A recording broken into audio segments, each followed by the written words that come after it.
2023 akan berakhir. Menjelang awal tahun kita pasti mulai memikirkan mengenai resolusi tahun baru.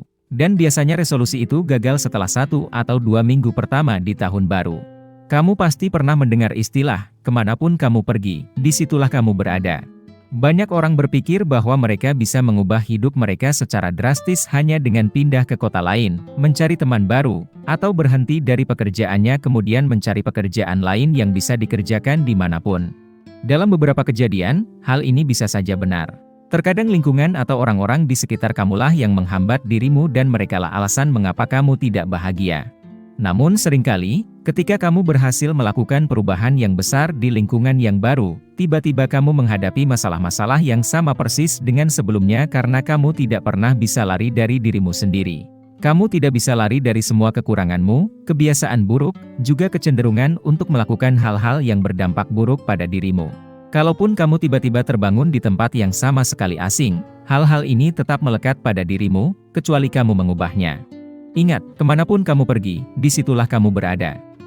Tahun baru bukanlah hal ajaib yang bisa menyelesaikan semua masalahmu, kamu tidak akan tiba-tiba menjadi disiplin dan tidak lagi merasa stres hanya karena sekarang sudah bukan 2023. Bahkan, mempercayai bahwa tahun depan kamu akan lebih baik dari tahun lalu sama seperti mempercayai kalau kamu akan mengerjakan semua pekerjaanmu lebih baik jika itu dilakukan minggu depan. Dalam kasus ini, kamu mungkin berpikir bahwa di masa yang akan datang kamu memiliki banyak waktu, banyak energi, dan lebih termotivasi. Namun bagaimana sebenarnya? Pertanyaan ini hanya bisa kamu jawab di masa depan. Tetapi ada satu hal yang menarik. Tidak seperti minggu baru, tahun baru memiliki pengaruh psikologis tertentu meskipun kamu tahu kalau tanggal hanyalah penanda. Ada sesuatu yang istimewa tentang 1 Januari. Perasaan awal yang baru, dan perasaan ini memberikan pengaruh psikologis yaitu motivasi untuk berubah yang tidak kita dapatkan di waktu lain sepanjang tahun. Namun, ini hanyalah dorongan sementara yang singkat. Jadi, dengan asumsi kalau kamu akan melakukan perubahan di tahun baru, ini adalah beberapa hal yang bisa kamu lakukan untuk memastikan bahwa kamu benar-benar melakukannya. Pertama, mulailah dari sekarang. Jika kamu ingin melakukan perubahan, kamu bisa memulainya sebelum tahun baru. Melewati pergantian tahun adalah salah satu langkah awal yang cukup menentukan rencanamu. Terutama jika kamu hendak memulai tahun baru dengan berkumpul bersama teman atau keluarga, mengadakan pesta dan kemudian begadang sepanjang malam. Kamulah yang mengenali dirimu sendiri, dan kamu harus melakukannya walaupun dengan cara yang tidak kamu sukai.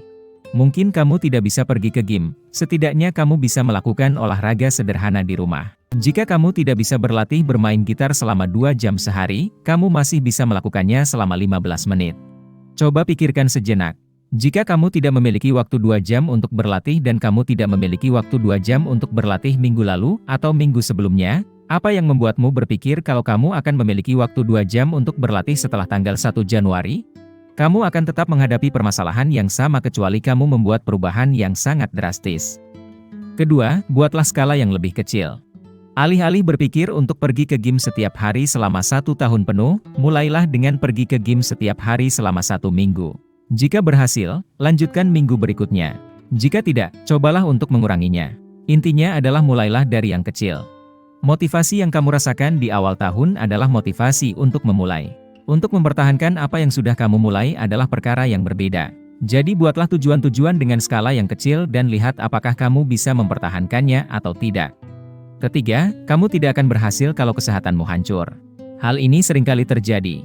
Jika kamu adalah orang yang kreatif atau memiliki goals karir yang besar, jangan membuat dirimu menjadi lebih ambisius dari sebelumnya.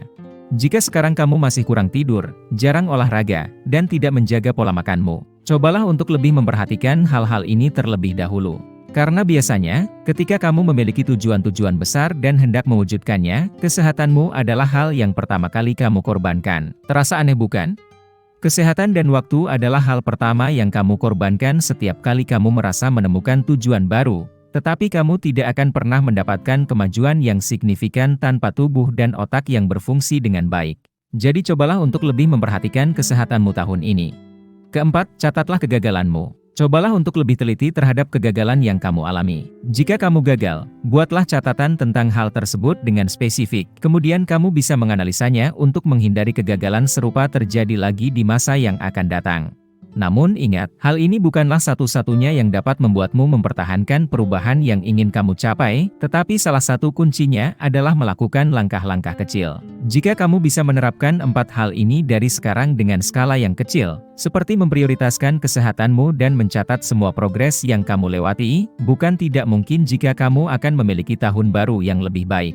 Demikian berkembang baik hari ini. Jika kamu menyukainya, jangan lupa untuk bagikan dengan seseorang yang mungkin membutuhkannya. Klik lonceng notifikasi agar kamu selalu mendapat notifikasi setiap kami memposting video baru.